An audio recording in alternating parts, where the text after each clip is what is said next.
Welcome to Driving.ca, I'm Jay Canna, and in this first drive video with the 2026 Honda CR-V TrailSport, hybrid for that matter, we'll talk about what exactly makes a CR-V TrailSport a TrailSport. We'll talk about why the TrailSport brand is so important to Honda. We'll get some driving impressions in, and then we'll touch on pricing. So just like last year, it's still a 2-liter 4-cylinder engine, 204 horsepower, 247 pound-feet of torque, all-wheel drive, and through an eCVT. What's interesting here is that Honda has decided to make the TrailSport part of their hybrid lineup, and we'll touch more on that once we get into the importance of the TrailSport brand itself. So what makes a CR-V TrailSport a TrailSport? Well, the biggest indicator is going to be the big all-terrain tires here. They're Continental Cross Contact, and the sizing is 235/60R18, and they are wrapped around 18-inch shark gray wheels. So definitely the most important and noticeable difference. Outside, there's still a few indicators. There's TrailSport badging up front. There's TrailSport badging in the rear. Your door handles are gloss black. The window surround trim is also gloss black. And to complete the trilogy of gloss black, the spoiler is gloss black as well. On the inside, you have the TrailSport logo embroidered onto the headrests. There is a tiny bit of amber ambient lighting. I don't know why they bothered, but it's cute that it's here, and it's in the door handle pocket. It's where your standard wireless charging bay is, and there are two little lights above where your dome lights are that are also amber ambient lit. And the final piece is a silver skid garnish up front that a lot of people will probably miss. For the most part, it's cosmetic changes, with the all-terrain tires being the big differentiator. Let's talk about why the TrailSport trim matters so much to Honda, as well as their hybrid trims.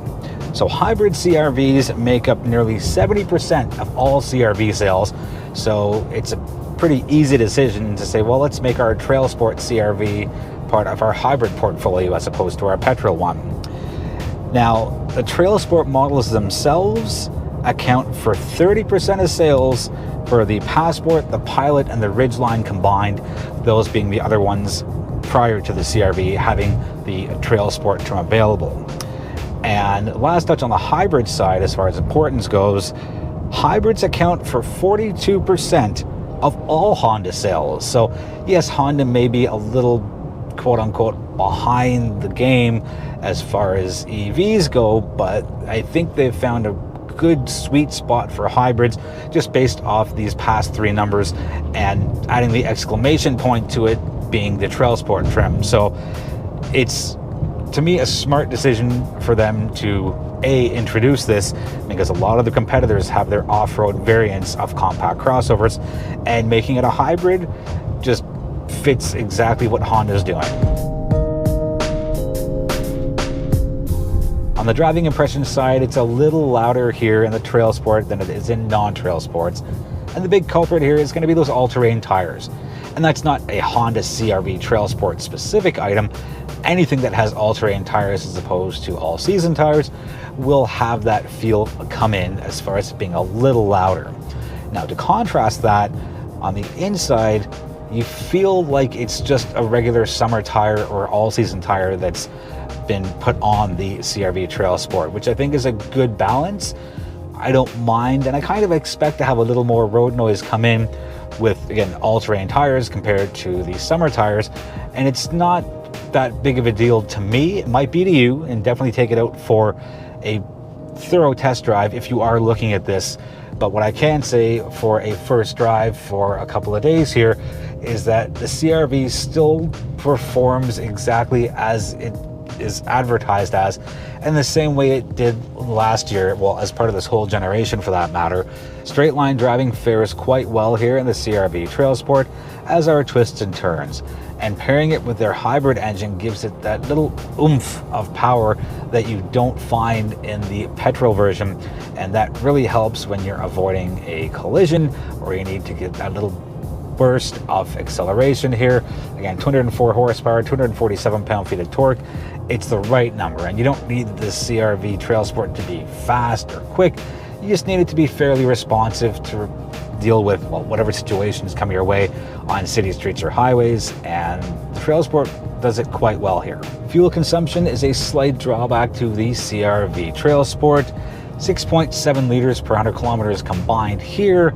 Compare that to the non-TrailSport trims, which get 6.4 liters per 100 kilometers. So it's a small difference, but it's still a difference nonetheless, and still runs off a 53-liter fuel tank of 87 octane. With the TrailSport, you can go up to 791 kilometers per full tank of fuel, and that's just me taking 53, dividing it by the 6.7, and compare that to the non-TrailSport, where you can go up to 828 theoretical kilometers in a full tank of fuel. So a 37 kilometer difference. It's a minor difference, but it's still something that you should keep in mind if you are considering a CR-V TrailSport. Part of the mid-cycle refresh here in the CR-V does see some additional standard features, which are also enjoyed here on the TrailSport trim. So we have the wireless trio, which is now standard: Apple CarPlay, Android Auto, and wireless charging.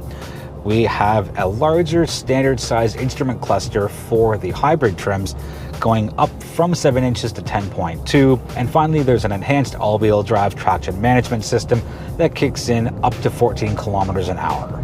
If your lifestyle leads you into the light off-roading world, and think cottage driveways, some car camping, and basically in between fully paved roads and an all-out off-road course, I can see the value in this CR-V TrailSport.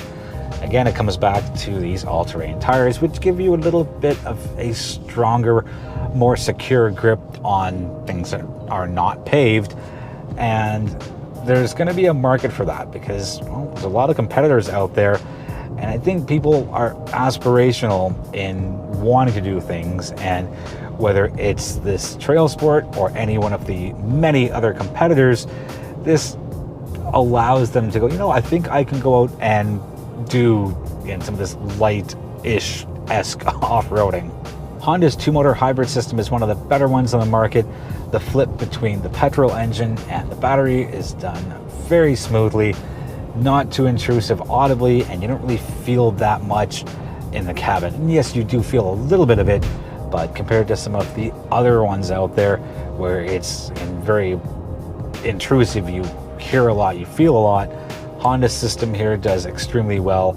And even with a 6.7 liters per 100 kilometers average, that is exceptionally low given the class and size of this vehicle.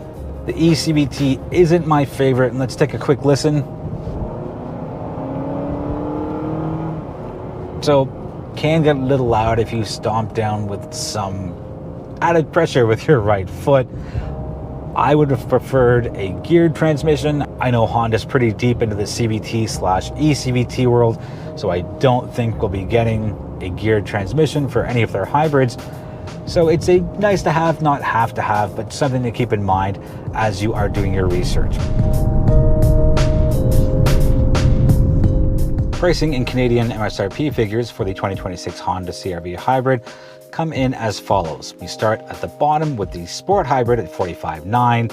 Way at the top, we have the Touring, and that comes in at $51,200. And what we have here with the TrailSport trim sits right around the middle at $47,300. And the one option that Honda Canada has put here is the $300 ash metallic paint.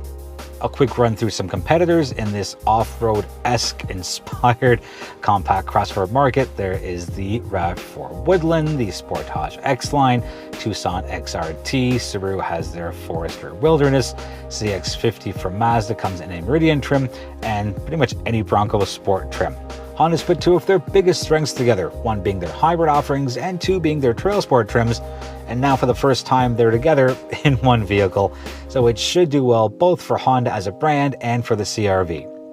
If you have any questions on what you've seen for the 2026 Honda CR-V TrailSport, let us know in the comments. We are always happy to hear from you and engage in respectful conversation online.